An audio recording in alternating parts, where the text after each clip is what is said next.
Naglabas ng holiday pay rules ang Department of Labor and Employment o DOLE para sa mga holiday ngayong darating na Abril. Si Jumalin Doctolero ng PIA National Capital Region sa Balitang Pambansa. Naglabas na ang Department of Labor and Employment ng pay rules upang maging gabay ng mga employers sa pagpapasahod sa kanilang mga empleyado para sa mga darating na holidays.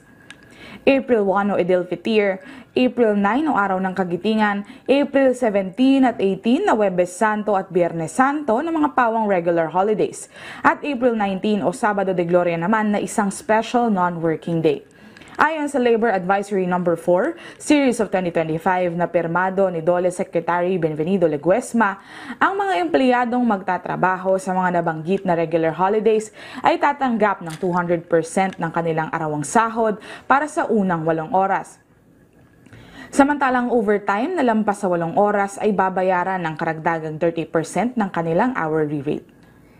Ang mga empleyadong hindi papasok sa mga regular holidays na ito ay tatanggap ng 100% ng kanilang sahod basta't sila ay pumasok o naka-paid leave sa araw bago ang naturang holiday.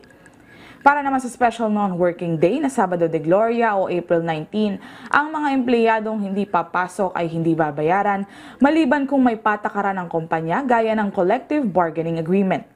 Ang mga empleyadong papasok sa Sabado de Gloria ay tatanggap ng dagdag na 30% ng kanilang basic wage para sa unang 8 oras ng trabaho. Ang overtime ay babayaran din ng dagdag na 30% ng kanilang hourly rate.